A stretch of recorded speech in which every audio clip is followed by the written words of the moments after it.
اللهم صل على محمد اللهم صل على محمد وعلى آله وصحبه وسلم.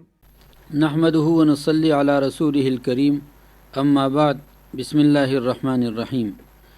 یا ایها الذین آمنوا کتب علیکم الصیام کما کتب علی الذین من قبلکم لعلکم تتقون.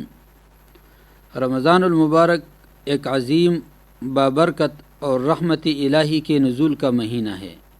اس کا ایک ایک لمحہ مبارک ہیں. خوش نصیب ہیں وہ لوگ جسے ماہ مقدس مبارک ساعتیں میسر ہوں. اس ماہ سے پوری طرح فائدہ حاصل کرنے کے لیے ضروری ہے کہ پہلے سے ہی اس کی تیاری کی جائے. سب سے پہلے اس بات کی سچی نیت اور پختہ عزم کرے کہ رمضان المبارک نصیب ہونے کی صورت میں جو بھی اعمال کریں گے اور جن عبادت کا اہتمام کریں گے اس کا مقصد اپنے اندر تقوی پیدا کرنا ہوگا جو روزے کا مقصد حقیقی ہے، اور اس پر ہم ماہ مقدس کے بعد بھی قائم رہیں گے. اللہ کے سامنے خوب عاجزی اور انکساری کے ساتھ دعا کرے کہ اے اللہ ہمیں رمضان جیسا مقدس مہینہ نصیب فرما جس سے ہم اپنے گناہوں کو تجھ سے بخشوا کر جنت کے حقدار بن پائیں. رمضان المبارک کی ساعتوں کو ضائع ہونے سے بچانے کے لیے پورے ماہ کا ایک ٹائم ٹیبل بنائیے جس میں اپنی ملازمت، تجارت اور کاروبار کے علاوہ اوقات کو زیادہ سے زیادہ اطاعت شعاری اور عبادت کے لیے مقرر کرے، اور حتی المقدور اس نظام الاوقات پر عمل کرے الا یہ کہ کوئی ہنگامی صورتحال پیش آ جائے. رمضان المبارک میں گھریلو استعمال کی اہم اور ضروری چیزیں اس ماہ مقدس سے قبل ہی خرید لیں تاکہ شاپنگ کے نام پر رحمتوں اور برکت سے بھرپور لمحات ضائع نہ ہو جائیں. اگر استطاعت ہو عید کی بھی خریداری رمضان سے قبل ہی کر لے تاکہ آخری عشرے کی راتوں میں شب قدر کی تلاش کر سکے. ماہ مقدس کے قیمتی اوقات کو ضائع ہونے سے بچانے کے لیے سوشل میڈیا کا استعمال بند کرے اور یہ ممکن نہ ہو تو کم کر دے. اسی طرح ٹی وی وغیرہ دیکھنے سے گریز کرے. ماہ مقدس میں پڑوسی، رشتہ داروں، دوستوں اور عزیز و اقارب سے تعلقات بہتر رکھیں.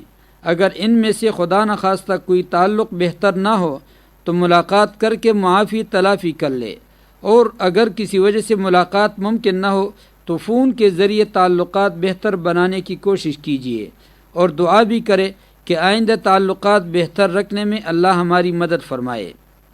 رمضان المبارک کے پورے ماہ کا جو نظام الاوقات آپ مرتب کرے اس میں اہل و عیال کی ایمانی، عملی اور دعوتی تربیت کے لیے روزانہ کچھ نہ کچھ وقت مقرر کرے اور ہر ممکن اس کو انجام دینے کی کوشش کرے. اس سے اہل و عیال اور بچوں کو آپ کی تربیت کا بہت بڑا حصہ نصیب ہوگا جو سب کے لیے باعث اجر و ثواب ہوگا. اگر وسعت و گنجائش ہو تو اکیلے، ورنہ اپنے رشتہ داروں اور عزیز و اقارب کو ساتھ لے کر مفلس و نادار اور مستحق افراد کے لیے افطار کا نظم کرے. روزہ داروں کو افطار کرانے والے کا بڑا اجر اور ثواب ہے. اپنے ماتحت مزدوروں اور مسافروں کا بھی خیال رکھے اور پروگرام میں اپنے پڑوسوں کا خاص خیال رکھے. قرآن مجید کی تلاوت اور تفہیم و تدبر کے لیے زیادہ سے زیادہ وقت لگانے کے لیے ایک پروگرام بنائیں. ایک روز میں کتنی تلاوت کرنی ہے یہ پہلے سے ہی آپ ایک ٹائم ٹیبل مقرر کر دیں. کچھ رقم مخصوص کر لے اور الگ رکھ لیں تاکہ رمضان میں اسے خیر کے کاموں میں خرچ کر سکے. یہ صدقہ اور زکوٰۃ کے علاوہ ہے. اگر زکوٰۃ واجب ہے تو اسے مستحق تک پہنچائے اور صدقہ فطر عید سے پہلے مستحق کو دے دے تاکہ اس کی بھی عید خوشی سے ہو. نیکیوں کو ضائع اور برباد کرنے والے اعمال سے بچنے کا خاص طور سے اہتمام کرے، مثلا زبان سے معصیت اور آنکھوں سے ناجائز و حرام چیزیں دیکھنا. اللہ سے گناہوں سے بچنے کی توفیق بھی طلب کرتے رہیے. حضرت سلمان فارسی رضی اللہ تعالیٰ عنہ نبی کریم صلی اللہ علیہ وسلم کا ارشاد نقل کرتے ہیں کہ رمضان المبارک میں 4 چیزوں کی کثرت کیا کرو. دو باتیں تو ایسی ہیں کہ تم اپنے پروردگار کو راضی کر سکو گے، اور دو چیزیں ایسی ہیں کہ تم بے نیاز نہیں ہو سکو گے۔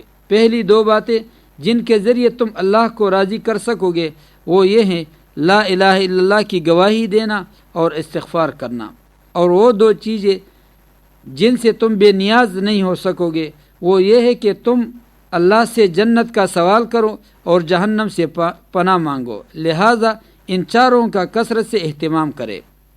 رمضان کے بعد بھی اعمال صالحہ پر استمرار کرنے کے لیے دعا کے ساتھ توبہ و استغفار، نیک کاموں پر مداوت، دعا کا التزام، خصوصاً اللہم انی علی ذکرک و شکرک و حسن عبادتک کا اہتمام کرے۔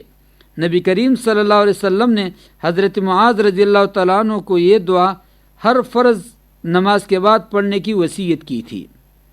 گزشتہ رمضان کو یاد کر کے اس میں ہونے والی کمیوں اور کوتاہیوں سے بچتے ہوئے موجودہ رمضان کو زندگی کا آخری رمضان سمجھتے ہوئے اس کو خوب سے خوب تر اور پہلے سے بہتر بنانے کی کوشش کرے۔ اللہ تعالیٰ ان امور کے مطابق ہمیں رمضان المبارک کی تیاری کی توفیق عطا فرمائے، اور صرف رمضان ہی نہیں بلکہ پوری زندگی رمضان المبارک کی طرح گزارنے کی توفیق عطا فرمائے۔ ہمیشہ ذکر و فکر، دعا و مناجات، فرائض و واجبات اور نماز کی پابندی کی توفیق عطا فرمائے، آمین یا رب العالمین۔ اللہم ارزقنی حبک وحب من ینفعنی حبہ عندک۔ اے اللہ، آپ مجھے اپنی محبت نصیب فرمائیے اور اس شخص کی محبت نصیب فرمائیے جس کی محبت آپ کے ہاں مجھے نفع دے۔ اے ارحم الراحمین، تو ہی ہم سب کا خالق اور مالک ہے، ہم سب تیرے عاجز اور بے بس بندے ہیں۔ اے اللہ، ہم سب پر رحم و کرم فرما اور ہم سب کو ایک دوسرے کا احترام کرنے والا بنا۔ اے اللہ، تجھے اپنی مخلوق سے بے انتہا پیار ہے، اور تیرے نزدیک اے اللہ وہ شخص بہت ہی محبوب ہے جو دوسروں کے کام آئے اور مخلوق سے محبت کرے۔ اے اللہ، ہم سب کو محبت بھری زندگی نصیب فرما۔ اے اللہ، ہمیں انسانیت کا احترام کرنے اور ہر انسان کی قدر و قیمت سمجھنے کی توفیق نصیب فرما۔